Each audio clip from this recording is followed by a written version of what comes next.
So, mag-unbox tayo ng pinadala sa akin ng biyanan ko. Ito ay ragi. Ito para to kay baby. Parang ano sa kanila, parang Cerelac. Ganito ang sa kanila. Ilagyan pa talaga, oh. Big powder yan. Na ragi. Paminta. Tingnan mo ang pinapadala sa akin ng biyanan ko. Ano to? Graham masala. Alam na alam ng biyanan ko kung anong kailangan ko dito sa kusina. Coriander powder. Tingnan nyo naman. Ito. Ang dami.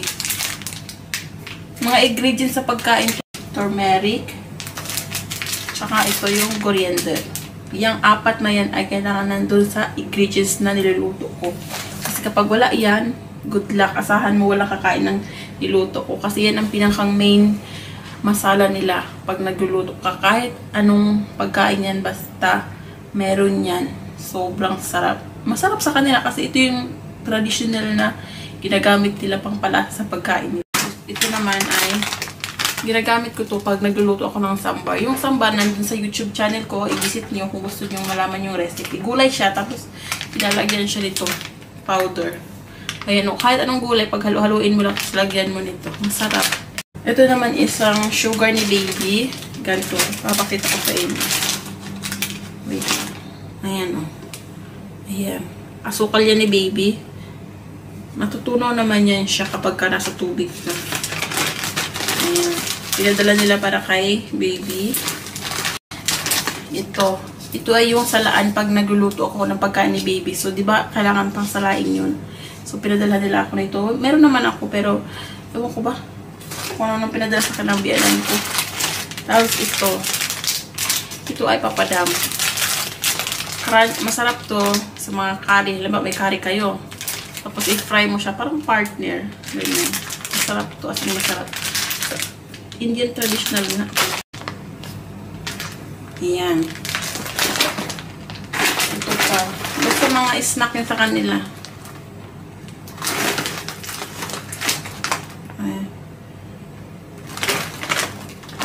Diba? Ang daming pinadala ng biyanin ko. Ayan pa. Mani. Ito. Ito ang pinaka-exciting part ng aking unboxing galing sa India. Diba? Papakita ko sa inyo.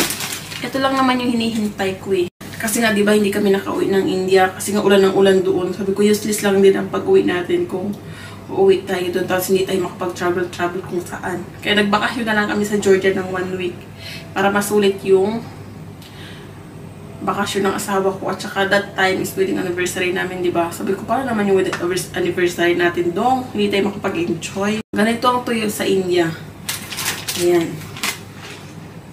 Hindi ko alam kung anong isda to, pero ito oh, alam nyo ba kung anong isda yan? Ayan. Hilalagay ko na lang yung pangalan. I-search nyo na lang, ha? Ayan yung tuyo sa kanila. Pag natikman nyo to, as in, sobrang sarap. Ayan. Hindi ko na yung bubuksan kasi nasa ref to eh.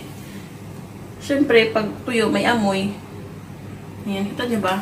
Tanggalan niya ng ulo to. Ayan o. Wala na siyang ulo. Katawan na lang. Hipon na tuyo. Diba? Saan ka makakakita niyan? Sa India lang. And then, of course, meron silang tadam! Sap-sap. Ito, sa lahat ng binigay niya sa akin ngayon, ito talaga ang the best lagi kong hinihintay, no? Ayan.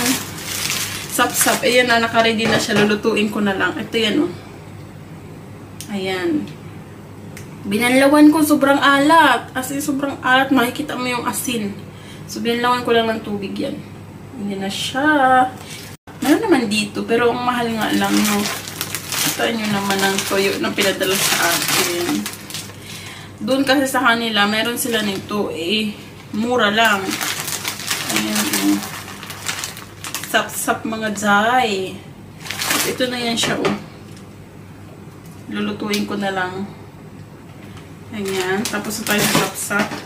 And then, the last one is pickle. So, I request ko din sa biyanan ko kasi nagluto yung biyanan ko one time ng shrimp pickle At saka mango pickle. Ang sarap niyang gumawa ng pickle mga Jai. So, titikman natin. Ito pala yung mango pickle. Parehas lang naman sila ng masala. So, isang kutsara na lang gagamitin ko ha. May mag-bash na naman dyan. Ako lang naman kakain ito. Ang kanilang mango pickle. Ipapakita ko lang sa inyo yung shrimp pickle. Ayan o. Ginawa niya talaga to as in. Sobrang sarap niya gumawa ng pickle mga Jai. Kita nyo ba? Ayan. Tikman ko ha.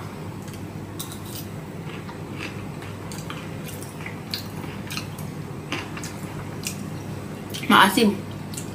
Pero sobrang sarap. Ito yung shrimp na pickle. As in, sobrang sarap. Ito talaga ang pinaka-the best na pang side dish pag kumakain ka. Then, ang nakalagay naman dito is mga masala na pinakita ko sa inyo. And then, garlic, tsaka hipon. Yun lang. Ayan. Kita nyo ba? Kita nyo ba? Sobrang sarap nito mga Thai. Tikman ko para sa inyo ha.